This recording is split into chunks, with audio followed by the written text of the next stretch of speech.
try and just throw the jab at them. So how do you stop the jab? Get closer and smother it, just as they did on that last play. So here's the Cardinals offense now as they get set to start this third quarter. They come out here with a 0 on the scoreboard. What was said in that locker room? That's what I want to know. I would love to have been in there because we often have the feeling that there's a lot of shouting, screaming, people upset. But typically, halftime locker rooms are a lot more clinical than that. And in this case, are they upset that the plays weren't working because of execution, or did they think they were just bad plays to call? Yeah. We'll find out pretty quickly here if they feel like they had something going, but they just need to do it a little bit better or not. We'll find out. And he'll get it up to the 33-yard line. They'll give him 8 on the play, and that'll lead here to a third down. Obviously, this has not been a banner game throwing the football. So what you got to do, you got to kind of down focus, don't you think? Find the tight end, take some easier completions. Interception last drive. There he hits the reliable target. And they're just a couple of yards shy of a first down here on third down. Again, we'll see the pistol here. They'll try and run for it. Here's Johnson. And Johnson lost the football. It's loose, poked out. And they have possession, and they have it at the 38-yard line. A look at the offense now here coming back out on the road for their first possession of the second half. And a great spot to start this drive from here. They come out here in the eye. On the handoff, this is Irvin. Fighting his way down to about the 35-yard line. Give him a couple on the carry there, 2nd and 8. That's a good play by the guys on the defensive side of the ball. Held him to a gain of 2. And that changes the playbook a little bit now for the guy calling plays. 2nd and 8. Now he's got to probably think about going to the air instead of maybe staying with the ground game. Another pistol look here.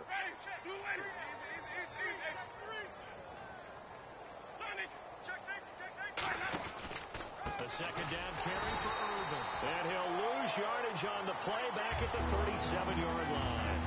Hey, a lot of points have been scored in this game, but what a nice play by the defense. Stepping up on that one. Maybe they'll get things going in their direction after a play like that. So third down, they need to get to the 28 for a first. Jameis to throw it. And Davis with it left side. And he's able to pick up the first down here before he goes down at the 26. And you get the sense, as I'm sure they got the sense, they might have picked up a good one here, maybe a little diamond in the rough via trade. Maybe just need a change in scenery, a new city, maybe different motivation, but they believe they've got a good one. Here's Irvin. And not much of a hole there as he gets it down to about the 24-yard line. 2 yards on the pickup there. It'll be 2nd and 8.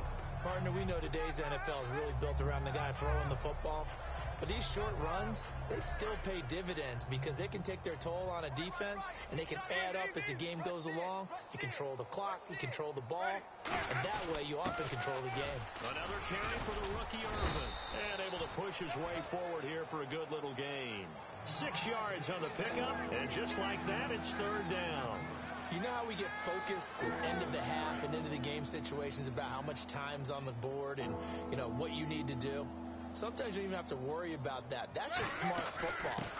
That kind of a lead, staying in bounds, it burns clock, even in a situation that we're not really focused on. Nothing doing on that one, and it'll be fourth down. And Aguayo's kick is good. And that will just add 3 more to a lead that's already out of hand. So put another 3 on the board, and all things considered, a good opening drive here to begin the third quarter. It sure was. I think as a head coach, you're happy to come out and put a little drive together, take the 3 points, and build on your lead. The Cardinals offense now works their way back onto the field. And the turnover last time, that's sort of been symptomatic of their struggles here in this one. Big word.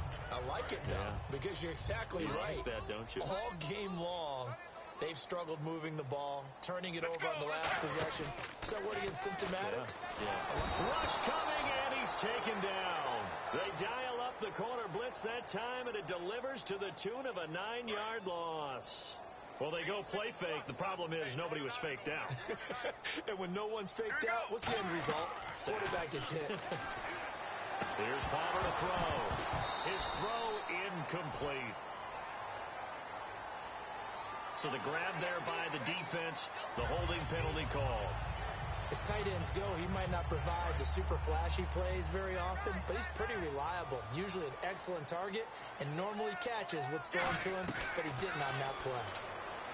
Now Palmer, he's going to wind up and air it out.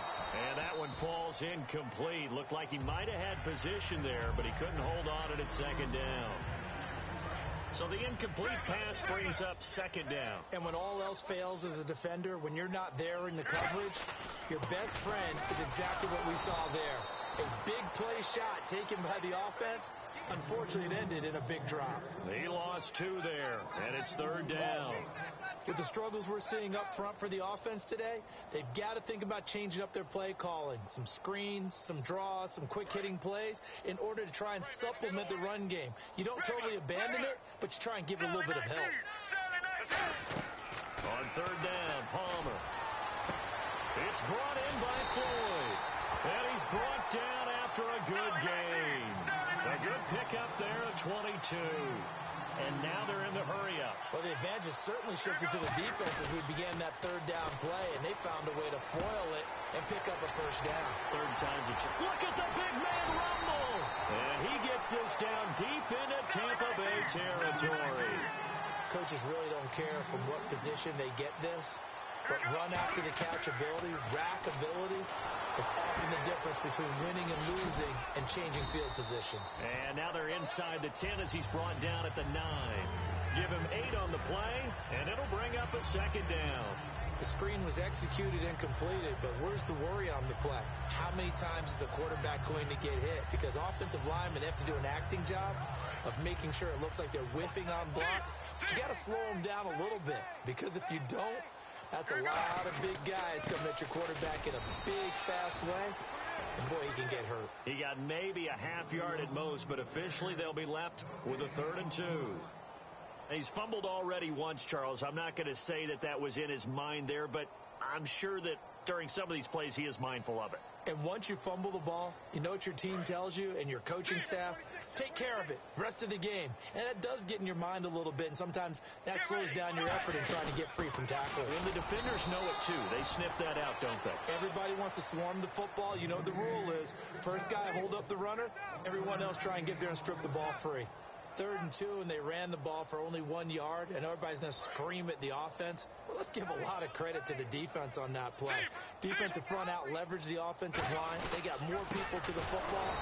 Yeah, they won that battle in a big way, and they're forcing a big decision now by the guys on offense. And now the Buccaneers offense gets set to head back onto the field. And they're not going to play this conservative, I don't think. They had the field goal last time, and they're up, but they're looking to put a drive in the end zone. Oh, I agree with you totally. No one goes out on the field and says, all right, let's just settle for 3, except in certain situations, trying to ice a game, that sort of deal.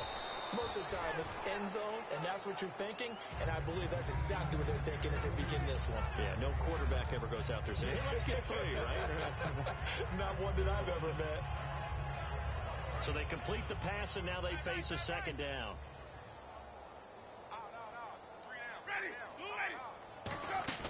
Play action now, Winston. He'll rifle this one deep right side. And a hit jarred loose. It's incomplete. On every offensive coordinator, every play caller sheet, they have about 5 or 6 plays per game that they call shot plays or big plays. And you don't get many opportunities to dial them up. And they just did.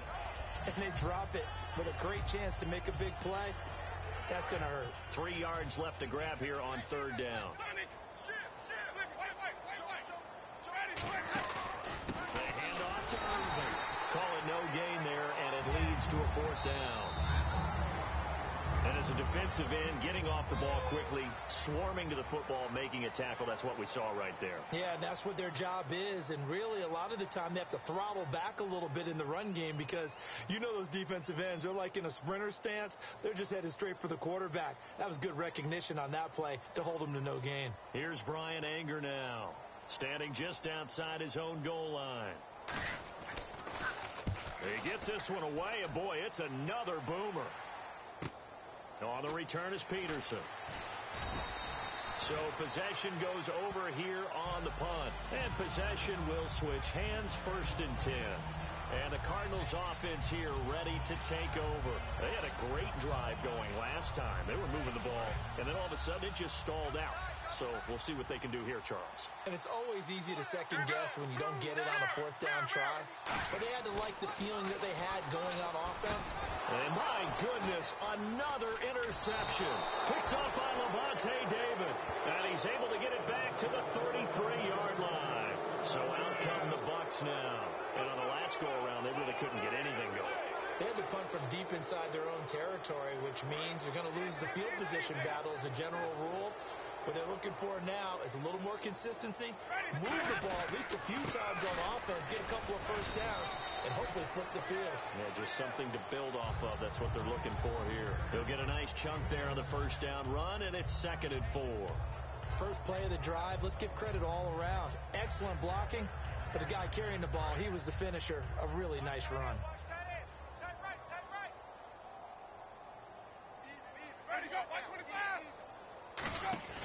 Again, they run. Again, it's Irvin. And he'll lose yardage. Brought down at the 32. Call that a loss of 5 yards on the play. And that's going to lead to a 3rd down.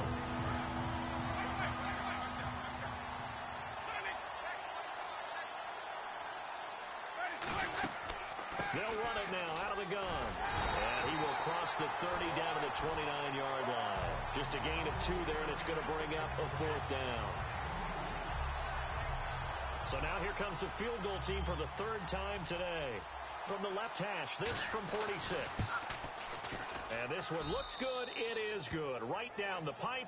And they're well on their way now as the lead grows even larger. So it's 3 more points, and that widens things out even further here in the 4th. Hey, in this league, you can never have too much. So if you're in range, grab the 3 whenever you can. The Cardinal offense now making their way back out onto the field. And last time wasn't pretty. 1 play and an interception. We'll see if they can do better. I want to see if they want to go ahead and throw the ball again now on this drive after what happened on the last one. Throw it on the first play. Give the quarterback some confidence. See what happens. And now here's another interception. And some room to work. A great read, and it's picked off. And give him now 4 interceptions in this game. That's only the 3rd time this has been done since the year 2000. I think that tells you how much better teams have gotten at throwing the football. Because if you go all the way back to 1960, 12 times before that, there have been guys who've gotten 4 interceptions or more in a game. I mean, most recently, since 2000, Deltha O'Neal and D'Angelo Hall. In on the stop, Kevin Minter. Tough day, tough sledding right there, and it's been that way the entire game. Not a whole lot of room to ramble for him. Yeah, you're right. It's been that way all afternoon. Didn't get a whole lot better there. Right back to Irvin. So oftentimes you see defensive holding. Here it's offensive holding for the flag. It goes as a loss of 6. And now 3rd down. Strong left. Ready. Blue 80. 4 down. Irvin off the pitch. And they'll get him down right around the 16. Just a yard on the gain there, and that leaves them with 14 yards still to go on 3rd down. I like the call. Inside the red zone, running the toss. Why? They want to get to the edges. They want to see if guys who don't normally make a lot of tackles are willing to actually do that. That usually means the guy's at the cornerback position. 3rd down. It's Doug Martin. And he's brought down just outside of the 10 at the 11. It's a gain of 5 on the play, and it'll bring up a 4th down. And there's a run to be happy with. Good, solid yardage. They'll take that anytime you hand the ball to a back. And Aguayo able to knock it through. And they're sitting pretty now as the lead grows even further.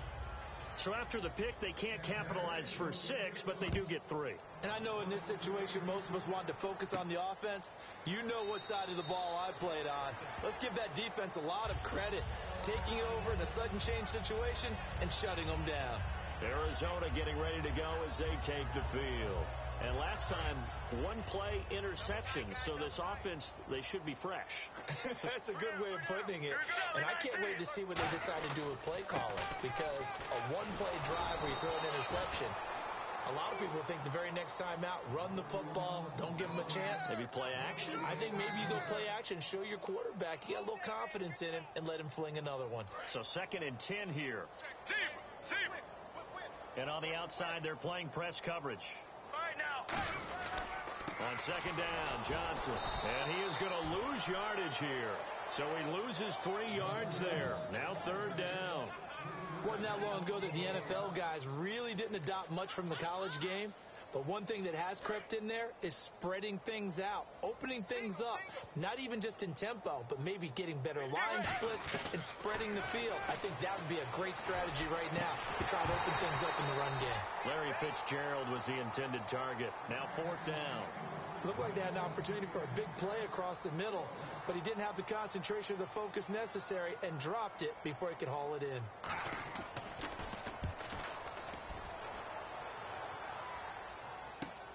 Fielded at the 20. Nice job bringing that one back. 14 on the return. And the Bucs will get ready to go on offense. And Tampa Bay trots out there now. And they had 3 points last time, but they didn't want 3 points because they were well within range of scoring a touchdown. We'll see if they can do better now. I'm with you on that one. Let's just go ahead and be frank about the whole thing. The only one happy about the 3-point kicker. Exactly. He put it through the post. That's going to help him in contract time. But that offense, they're thinking, let's get in the end zone this time. I don't know if that helped him in contract time. You could have kicked that one through. I don't know about that. Toe bash. I don't know about toe bashed it. Super toe. They'll run it now out of the gun. And he'll get this into enemy territory, but not by much as he's down to the 48.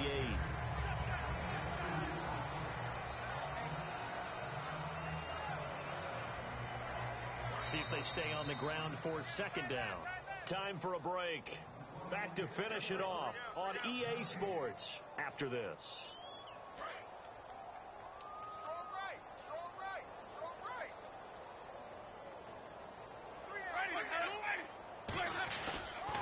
They toss to Irvin. And some room to maneuver. And he'll go out of bounds after taking it a little further down inside the 40. A nice pickup there, 10 yards, and it'll move the sticks. Well, I'd say that run's pretty emblematic of what we've seen all day long. No matter what they've done on offense, this offensive line has controlled the line of scrimmage, given them time to throw it, run it, do whatever they wanted. That's why there are points up on the board. And right now, the psyche of the offense, we're in control, and we can do whatever we feel like doing out here on the field. Good, solid gain on 1st down, about what you'd expect from the big guy carrying the ball. 2nd down following the run.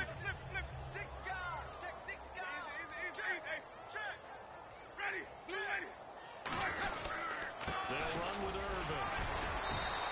3 yards is half of what they needed. Now can they get the other 3 here on 3rd down? We always like to talk about defense in terms of levels. 1st level defensive line, 2nd level linebackers, 3rd level defensive backs. On that run, that was what we call a 1st level run, and it was stopped by a 2nd level player. And 3 full yards here for the offense to get on 3rd down. Hey, we got 4. We got 4 down. A toss play coming right is Irvin. And brought down, but not before he was able to break the tackle, and the extra effort moves the sticks. Well, partner, they might want to tear up their scouting reports a little bit here because they just broke tendency. 3rd down, you don't ordinarily see a toss. They ran it, and they ran it really well and picked up a 1st down. I love the way the edges were sealed, which allowed him to get to the corner. The storyline of this one, Charles, no doubt the number 0. Zilch, nada.